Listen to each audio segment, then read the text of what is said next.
India and American military comparison अगर करना हो तो इक्विपमेंट वाइज तो they are far better than us. हम उनकी बहुत मारते हैं, इनको भगा भगा कर पहले ही काम करते हैं कि इनको 40 डिग्री में बुलाते हैं, वे चल बेटे भागना शुरू कर।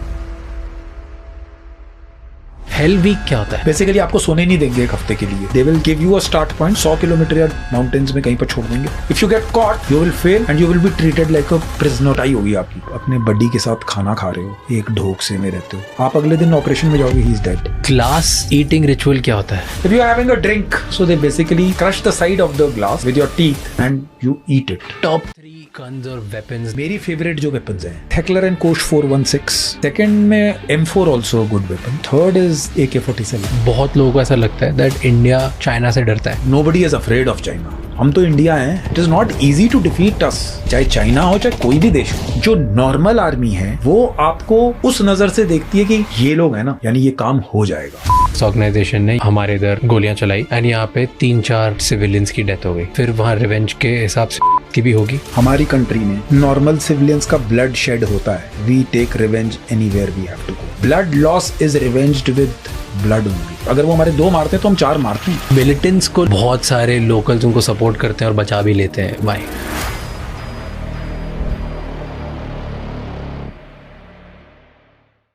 आज का पॉडकास्ट स्टार्ट करने से पहले मेरी एक रिक्वेस्ट है। अगर हमने आपको कभी भी वैल्यू दी है तो प्लीज़ इस चैनल को सब्सक्राइब करो, क्योंकि 77.2% लोग जो हमें देखते हैं वो सब्सक्राइब नहीं करते।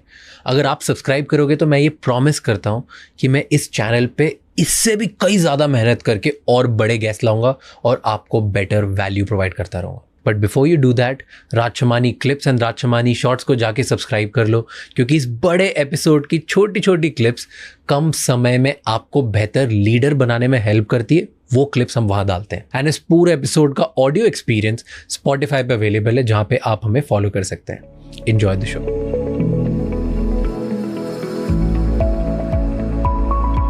India and American military comparison अगर करना हो तो हम इक्विपमेंट वाइज तो they are far better than us. Equipment हमारे पास क्या नहीं है? अब जैसे मैं आपको बताता हूँ, हमारे पास जो C-17 ग्लोब मास्टर्स हैं, हमने अमेरिका से ही लिए हैं। द स्ट्रेटेजिक एयरलिफ्ट वाला जो जहाज है, हमारे पास 10 या 11 हैं। 10 हैं। मैंने उससे जंप वंप की हुई है। I have seen that. So वो अमेरिका के पास 260 हैं।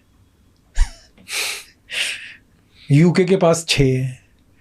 चाइना के पास उसके साथ में 30-40 होंगे। दैट काइंड ऑफ ब्लडी प्रॉयस कहाँ से तुम लड़ोगे? वो लड़ाइयाँ ही सारी बाहर लड़ते हैं। 20 साल से अफगानिस्तान में बैठे हुए सारे ड्रोन्स, रीपर, ड्रोन वॉरफेयर, सारी चीजें तो उधर से ही निकलती हैं। कहाँ से आता है सब? लॉकहीड मार्टिन उधर की है, बोइंग उधर का है, ठीक है, नॉर्थमैन ग्रूमन उधर की है, सारी इंडस्ट्रीज, पूरा वेपन उधर है। उनके पास बहुत सामान होता है यार। Fucking they are bloody colossal. अगर लेदरमैन एक पड़ी है तो उनके पास 10 होंगी। अगर तुमको हेलमेट एक चाहिए 4 होंगी। उनकी मोलिकुलर ही एक 65 लाख की है, जो वो अपनी नाइट विजन्स लगाते हैं। They are equipment.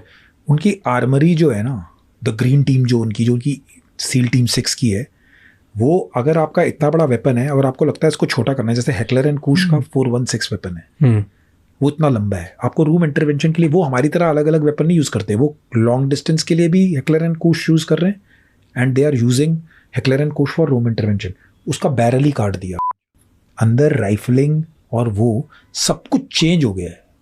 इमेजिन कि वो कितनी लेवल ऑफ प्रोफिशिएंसी होगा। उनकी सब कुछ अपना है। और इधर किट पड़ी, अगर 4 दिन का, मैं तो 14 लाख रुपए लगाकर अपना सामान खरीदा कि 6 घंटे का पिट्ठू ये, 8 घंटे का ये, 12 घंटे का ये, 24 घंटे का ये, ऐसे से सामान खुला बिखरा पड़ा हुआ है। उनके 3 लोग आते हैं, वो ही पूरी एक्सरसाइज कंडक्ट कर देते हैं। कि आता है कैप्टन सार्जेंट आएगा अपने पाम टॉप पे, ये रूम इंटरवेंशन के लिए वो सामान लेकर आए थे।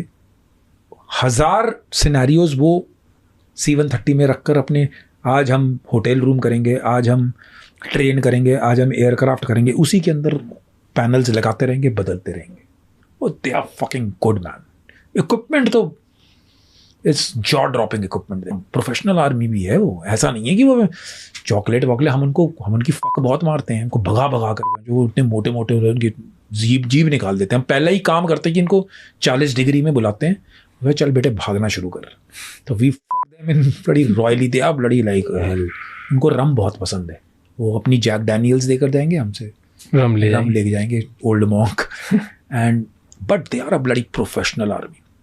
अगर बारिश तूफान वूफान पड़ रहा है हिलते नहीं है वो. They have that great swag ना कि we are the best nation in the world. वो एक उनकी एटीट्यूड है.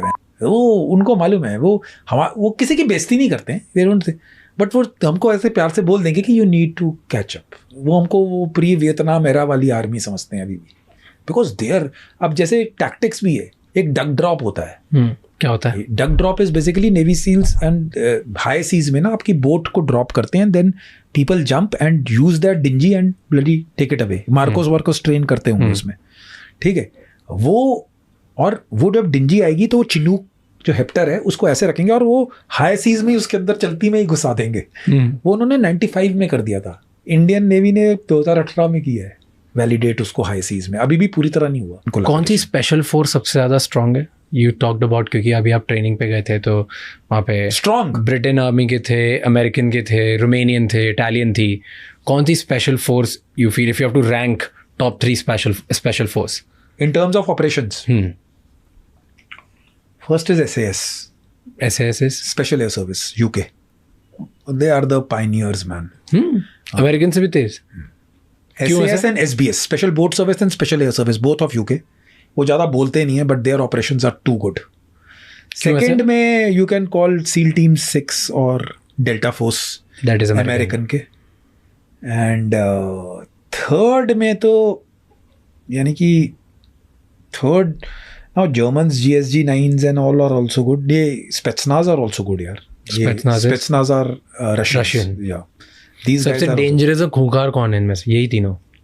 डेंजरस खूंखार तो एज सच कोई नहीं है कि डेंजरस और खूंखार तो वो तो जापानीज भी हो सकती हैं, या फिर जो कुछ इंडोनेशियन के साथ भी मैंने एक्सरसाइज की है वो भी खतरनाक टाइप ही लोग थे. बट देन ऑपरेशनल एक्सपोजर उतना नहीं है. लेकिन if you talk of operational exposure, these are the guys. Special forces के पास मिशन के लिए, एक्सट्रीम इंपॉर्टेंट मिशन के लिए कौन कौन से इक्विपमेंट्स होते हैं? Weapons is like a personal weapon is Tavor. क्या होता है वो? Tavor is assault rifle, Israeli made. Israel weapon industries की है. It's a bullpup design, which is your moving parts of the weapon are inside the butt itself. It's a compact weapon. Then we have AKs. और कितने shots, कितने rounds? It has got a 30 round magazine and it can fire in automatic and single shot mode. Okay. So single, we have one करके भी कर सकते हो, और single shot टक टक टक भी कर सकते हो, और इकट्ठे भी निकाल सकते हो. ठीक है. And then we have AKs series. ठीक है. तो AK-47, 56, whatever, 74. So that is your, what is the gun? वो अगर आपके मेन राइफल है तो उसके बाद फिर वो क्या की साइड राइफल? It is. अच्छा, you can keep changing. It is depends कि किसको क्या रखनी है. Then submachine guns में we have Uzi and micro Uzi. Those are smaller weapons for room interventions and all. And pistols we have Carl Walther, Glocks. अब Glocks वगैरह भी आ गई हैं. Beretta, Browning, ये सब पहले होती थी. And these are the personal weapons which we carry. Okay. Support weapons में we have GPMGs, machine guns. Then we have Negev की आ गई हैं. अब तो Minimis भी आ गई हैं मेरे ख्याल से. They say they are coming. क्या होता है Minimis? Minimi is a American, is a Belgian वो weapon जिसकी belt box होता है और machine gun type fire करो. Okay. So it's a support weapon basically. Okay. We have rocket launchers, flamethrowers, C90, disposable RLs. We have long range snipers now. पहले तो Dragunov होती थी, अब तो मेरे ख्याल से साको और M14 फिनलैंड की कोई गन्स हैं वो भी आ गई हैं. They have improved a lot. Okay. And hand grenades वगैरह हैं. Then in terms of surveillance equipment, night visions आ गई हैं. Helmet mounted भी they are started to giving. Helmet mounted? Basically the monoculars will come on top. So वो भी हैं, और plus weapon के ऊपर sights में भी हैं. Weapons are integral with the holographic sights, so that you just have to point the dot inside on the target and shoot. It makes much more easier and it's much more, rather than वो foresight और backside को आप align करो इतनी देर में तो निकल जाए. सीधा वो red dot आया टक टक टक. holographic red dot sights कहते हैं, holographic sights कहते हैं. Okay.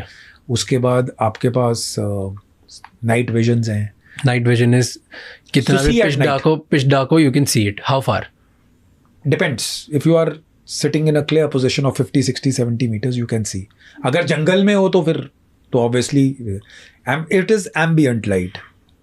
Its range is increased. यानी कि अगर थोड़ा सा मूनलिट है और थोड़ा सा हल्का सा है तो पिच डार्क जंगल में हो तो कितना दिखता है? 10-12 मीटर दिख जाता है? नहीं, कभी कभी नाइट विजन के साथ हाँ, then you can see 15-20 meters blur पता लग जाता है. Then you have hand held thermal imagers. Then now तो अब तो ड्रोन्स, छोटे वाले ड्रोन, बड़े वाले ड्रोन्स, बहुत सारी चीजें. हैंड हेल्ड थर्मल इमेजेस क्या होते हैं? HHTI कहते हैं. It is basically thermal imager. You night vision होता है. Okay. So it has got 2 modes which is, यानी आपको बंदा नजर आ जाएगा. ओके. फिर थ्रू वॉल रेडार्स भी हैं. Like I will put the radar over here. अगर मैं रूम इंटरवेंशन कर रहा हूँ, उधर कितने लोग हैं वो सब पता लग जाएगा. So they are through wall radars. Okay. And drones आ गए हैं सर्वेलेंस के लिए. Then we have binoculars, spotoscopes. अगर लंबा देखना है तो we watch it by spotoscope, जो नॉर्मल स्पॉटोस्कोप्स होते हैं. देन वी हैव सबसे एडवांस क्या है हमारे पास? सबसे advance technology what do you feel is there जो पहले नहीं थी? सबसे advance technology is in terms of I would say जो पहले नहीं थी, जो हेलमेट माउंटेड वाले नाइट विजन्स वगैरह आए हैं ना, तो आप बस अलाइन करो और फाइंड करो. नहीं तो पहले आपको नाइट विजन उठाना पड़ता था, देखना पड़ता था. अब वो सब माउंटेड ही है, सीधा लगाया, टक टक टक टक टक कर दिया. उसके बाद long range HF high frequency radio sets, यहाँ से लेकर आगरा बात कर ली, यहाँ से लेकर कश्मीर से बॉम्बे बात हो गई. So these kind of communication equipment has include. Now तो दे वर सेइंग कि स्पेसिफिक, अगर मैं ऐसे बात कर रहा हूँ तो with your these cords only, यहाँ से आप inside you will be able to, you keep the radio set over here rather than keeping it on your lips, you can communicate back. Oh. So improvement is might be quite a bit, but still lot of ground to capture, cover in case with the Western forces. Tell me.